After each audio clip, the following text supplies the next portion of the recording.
Hello, how's everyone doing out there? I am just dialing in with a bit of a cold, so I apologize. I sound a bit stuffed up here. I got a cough in the background.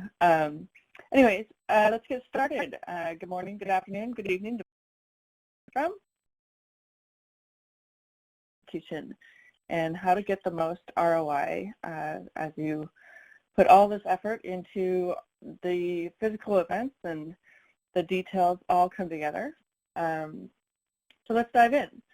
A little bit about Expert Marketing Advisors. We are a band of professionals and veterans with all different expertise, and we've come together and just found that we love what we do and we're passionate in all different skill sets, and we'd like to fill in the gaps for all those different marketing teams out there, and just hit the ground running with various playbooks for folks that need to really augment their existing programs.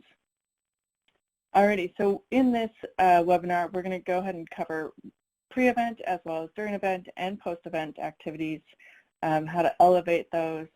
Also, looking at your digital footprint, essentially taking your physical event into the digital events, digital footprint. That's going to cover across SEO and SEM.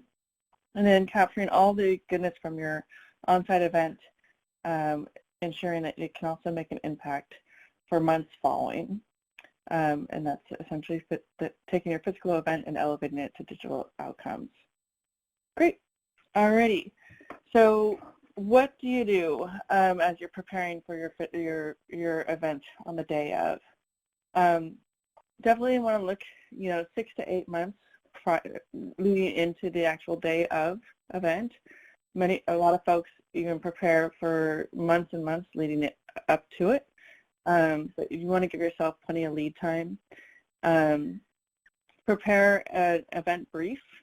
Oftentimes it's referred to as a know before you go. And this is an internal deck and schedule a meeting for all those folks that are going to be at the show, and cover the high level and the nitty gritty. How many attendees are expected, right out of the schedule, the logistics. Inevitably somebody's going to ask, what do I wear? And just really detail out all of the variables.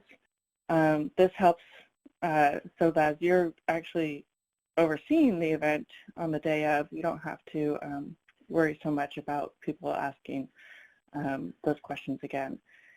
And then also dive into who they can expect to see there, other folks that they want to keep their eyes out for, and key accounts or key companies that you're looking out for. Media is always a good one as well. And then on the social side, that's making a bigger and bigger impact every single year. We want to make sure there's social air coverage. This is also an important one to think about. Even if you're not going to be at the event, you want to still have that air coverage.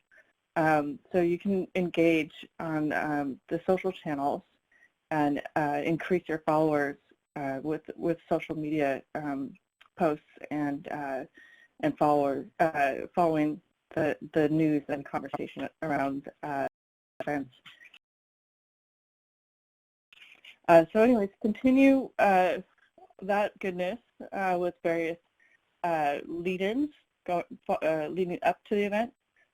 Blog posts, as it says there, newsletters, various, we call it curated and original posts, highlighting that you will be there. Build that momentum. Great. And I keep pushing the wrong button there.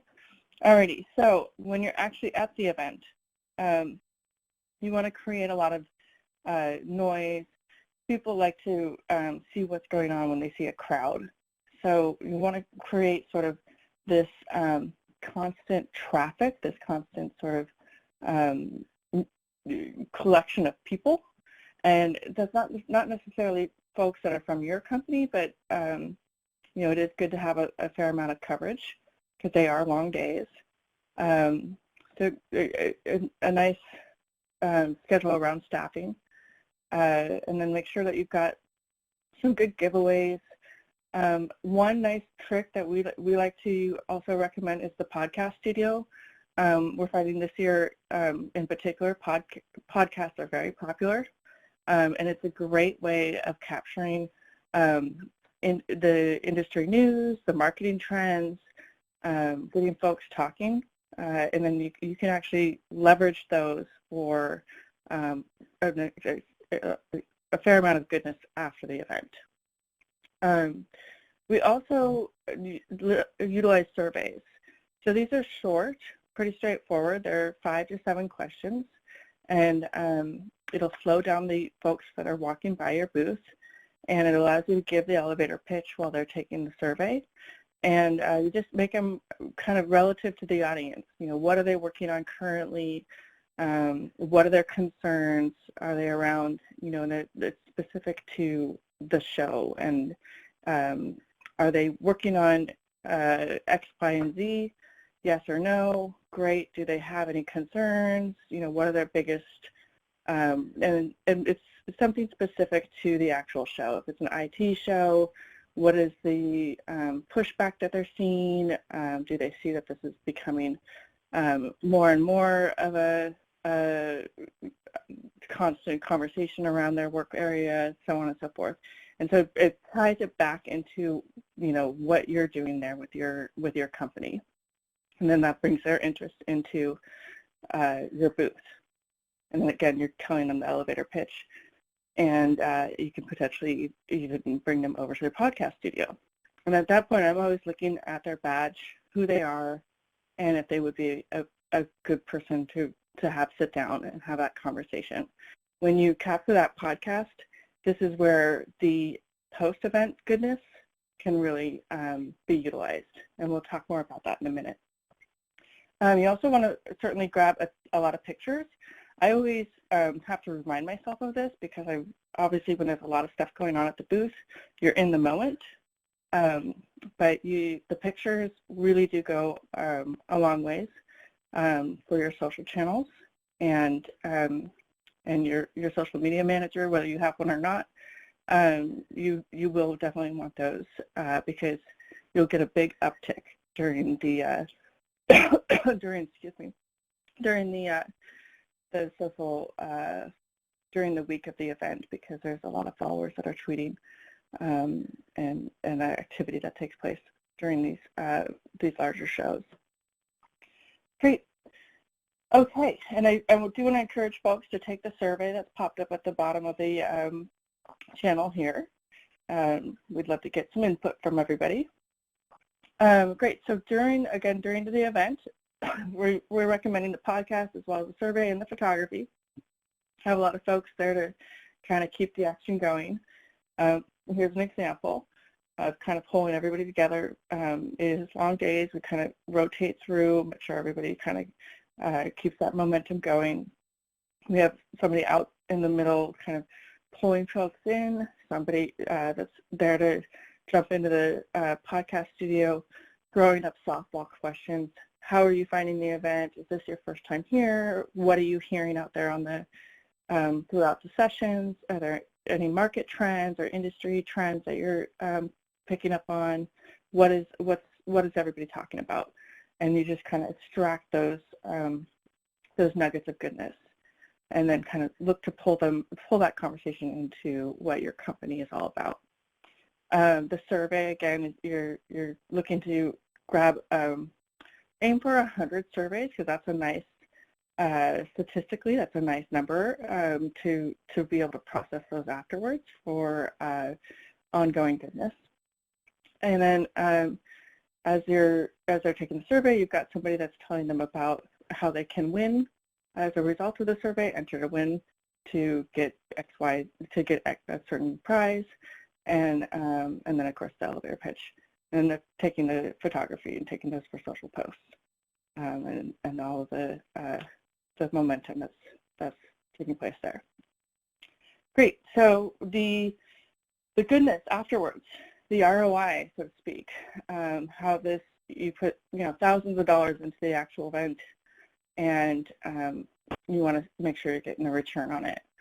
So here's where you can continue with making sure those photos are seen beyond the actual just channel. You can post them to your website. You can use them for your newsletters. You can put them on blogs. There's various areas, of course. I'm sure you all can put that together. The infographics, press, story, articles, and those components, those assets all being posted on your website, that comes actually from the survey. Because when you process the results of your survey, you can look at the audience feedback and the audience results, and that actually gives a lot of insight into the industry trends in the market, and that actually is really valuable stuff that you've run your own research, and it allows for folks to repurpose that throughout all these different varieties. It's not easy. It is a fair amount of work, but again, it really allows you to excel, to push the event beyond the actual day of. Share the event on the monthly newsletter across social. Highlight quotes on the website. So as you're capturing podcasts, you could extract key quotes that will inevitably happen, because as you're interviewing people, you'll find that there's phenomenal ones where somebody says there's something fantastic and you want to grab onto that. So when you transcribe that podcast, or as you're processing those podcasts, you can pull those out and use those quotes and really elevate those. Ensure that a blog is posted to recap that event. Also, this does take a fair amount of work, but you can throw it over to a ghostwriter. We've got ghostwriters on our team, and they just listen to the podcast. They listen to, they see all the goodness that you're doing on the show, throughout the show, and then recap that. Same thing with the newsletter. The press release on the survey findings. You can always take the results of the survey as you process those and sort of dangle that the goodness in front of media in different ways, and get them interested in seeing how the actual show floor attendees have come together, and see what the similarities are. And then post-event mailer and call downs, of course, for your sales reps. Great, so I've just highlighting the playbooks there. EMA, or expert marketing advisors, we pride ourselves in having repeatable playbooks that allow you to have these ongoing best practices in place. So the digital footprint, this is where you're taking your post-event goodness and you're expanding your footprint, and this is where you're basically getting 10x the value of what your physical real estate is. So I was thinking about, like, my house. The value of my house is $1 million.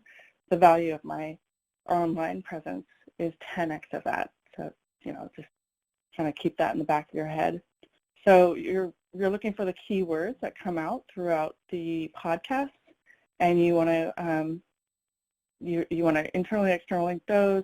Touch more on that. You want to syndicate those across SoundCloud. You want to syndicate I also like to syndicate them on Bright Talk here on this channel. And I want to, of course, post them on my website. So those are 3 different areas there. Some folks also leverage YouTube, depending on where your audience is and what their various watering holes are. You want to add them throughout, and then also send them to your partners and the folks that you interviewed. And then add their images to the website. So I extract their logos. I'm always looking for great logos. Just recently, this last week, we interviewed American Airlines. It's a great logo. We've also interviewed Edmunds, and just phenomenal ones over the last year. And just extract those logos, and then highlight those for blog posts, and then, of course, add them for press releases. So then also the SEO and SEM, we send out the podcast to be transcribed, get those back, review them, make sure the transcriptions are so to speak, buttoned up or polished. Ensure that we've got their guest details. So, we're looking for great titles, DPs or, specific titles would be great to add to that with the photo and then, of course, the logo. The internal and external linking also allows for that extra keyword usage that helps increase the weight of your website and gets, as we call it here, the votes for within Google search engine, and so it increases your value, so to speak, and it strengthens your website. And to externally link to the folks like for American Airlines, I would externally link to American Airlines, internally link to the various keywords within my website. And then, of course, leading into the various keywords that I'm about to link to. And then promote these for folks that I want to bring into the website. And that's throw a little bit of ad spend at that. Great.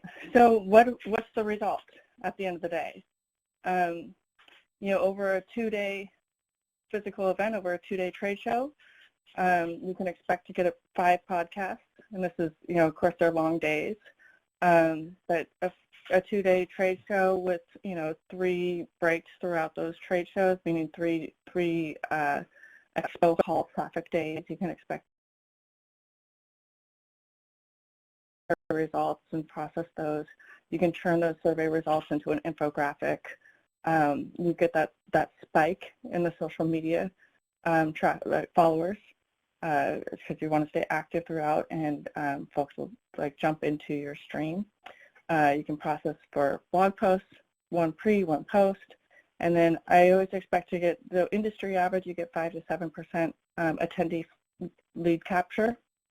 I push to get 10% every time, and that does take diligence. You really want to be, constant flow, and that's by creating that energy and attention around your booth with the surveys and with the podcast, and that's constant traffic. So that's where you get that 10%. And then the press releases, 1 pre and then 1 post, and then media content, and then of course the testimonials, the quotes that you can extract from the podcast. You might even be able to get 5. So this is being modest with the 3. And this is the visual of everything that as it comes together. So just to recap here, the trade show on site. You can do this with not just trade shows. You can do it with your own hosted events. You can do it with partnered events or any type of networking event on site with podcasting there. So that is its own set of actual day of the survey to collect key information across the demographic that you're targeting, and then the photos, of course. And then recapping after, but the post event is here, is in the blue. The various editing that takes place, the transcribing. We do put bookends, we call it tips and tails, on those podcasts to really pull things together. And then the infographic from the survey that's been processed. We also do the articles or contributed articles from the surveys. It comes with media attention. And then we send things out for our ghostwriter to turn these into blogs.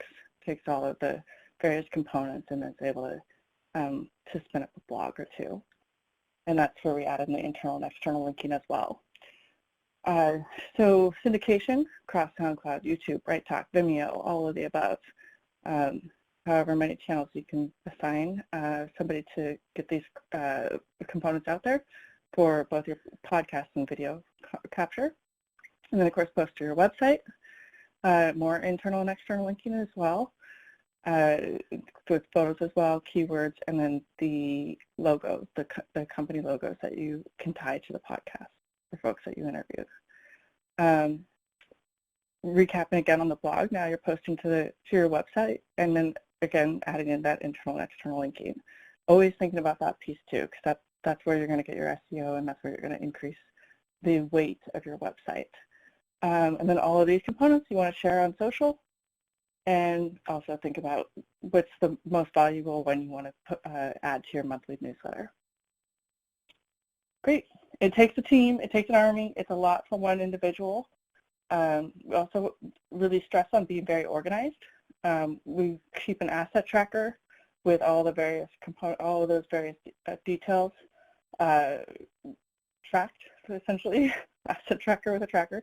But essentially, as it makes it through, each of those deliverables has a tick box, so we know when it's made it across each of those various areas. This is an example of 2 examples actually of where we've been able to get, you'll see there on the left-hand side, all of those are logos with transcriptions with podcasts, and of course the internal and external, and then the quotes that have been highlighted. And the same thing on the right-hand side. With I do recommend, of course, that the transcript be embedded into the website as opposed to a pop-out modal. The pop-out modal, you won't get credit on the SEO side. You want it actually in the website. And then lastly, just as an extra bit of goodness, you can also apply all of these practices, all of these tips and tricks, you can apply to a virtual event, or otherwise known as a webinar, which is actually what you're on right now. So you took the survey today with us. We also look to, syndicate all of these various things across the same type of practice. Obviously, we're not capturing podcasts right now, but we would, look to transcribe this webinar and do the same thing and posting it across our website, and all of those various things. The only thing that's slightly different with elevating a webinar or elevating a virtual event is we also do recommend, when you're co-hosting with a partner, we queue up social media packs to help cross-promotion, and that really kind of gets your partner more involved. And I think that's about it. So I appreciate everybody's time and taking a step away from your daily grind. And I don't think we have too many questions coming in, but I certainly encourage anybody that has any questions or any further feedback, please reach out. We're expert marketing advisors, and we pride ourselves on being responsive. So that's about it on my end. The deck is available, as well as we've got an extra attachment with a high-level overview of all of the various areas that we cover. We are end-to-end on the marketing front, and we dive right in. Great. So expertmarketingadvisors.com. And that's it for us. Thanks so much, everyone.